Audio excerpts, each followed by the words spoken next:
J'étais en salle d'accouchement quand ma banque m'a envoyé une alerte. Retrait de 18 000 $. Mon mari m'a écrit « Le bébé peut attendre. Les gars ont besoin de moi à Las Vegas. » L'infirmière m'a montré son compte Instagram. Il trinquait au champagne. J'ai souri et lui ai dit « Parfait. » Alors j'ai passé un seul appel, qui a tout changé. Les contractions ont commencé peu après 3 heures du matin.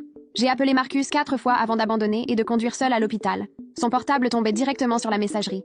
Sans doute endormi, me suis-je dit, serrant le volant pendant une autre vague de douleur. On est mariés depuis 7 ans, 10 ans ensemble. Ce moment aurait dû être à nous deux. À 8 heures, j'étais déjà dilatée à 6 cm quand le téléphone s'est allumé avec une notification de la banque. Retrait, 18 000 $. Solde disponible, 3 742 $. Je suis restée figée, fixant les chiffres, me demandant si l'anesthésie me faisait halluciner. C'était notre fonds d'urgence, notre épargne pour le bébé. 3 ans à économiser sans vacances, à manger des nouilles instantanées, à faire des heures sup. Puis son message est arrivé. Le bébé peut attendre. Les gars avaient besoin de moi à Vegas. Tu peux gérer seul. Je m'appelle Serena. Et d'où que tu regardes ceci, reste avec moi. Parce que ce qui s'est passé ensuite m'a donné une grande leçon. Parfois, l'univers te met exactement là où tu dois être, même si c'est seul dans une salle d'accouchement, à découvrir la trahison de l'homme qui avait juré de t'aimer. L'infirmière Patricia a remarqué que j'étais devenue pâle. « Ça va, ma chérie ?» « C'est la douleur, » ai-je répondu en lui montrant le message. Elle l'a lu 2 fois.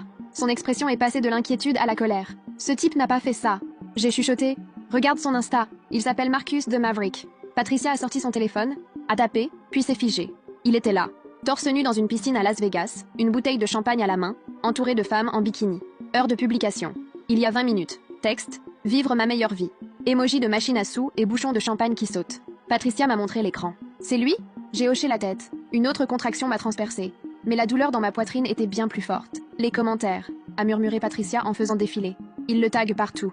Ils sont là-bas depuis hier. Hier. Le même jour où j'ai été hospitalisée pour un travail prématuré. Le même jour où il m'a embrassée sur le front, en promettant de revenir avec ma valise. Il n'est jamais revenu. Il y a pire, a dit Patricia. Elle m'a montré une vidéo postée par un certain Derek. Marcus a une table de blackjack, lançant des jetons comme s'il distribuait des bonbons. 20 000 sur le noir. « Drenia !» criait-il. Il a perdu, a ri, et a commandé une autre tournée. 20 000 $ de plus que ce qu'on avait épargné. Patricia m'a serré la main. « Qu'est-ce que tu veux que je fasse ?» Je l'ai regardée. Une inconnue. Et pourtant, en 10 minutes, elle s'était souciée de moi plus que Marcus en 9 mois. Suivez-moi et commentez pour la prochaine partie, cela m'aiderait beaucoup.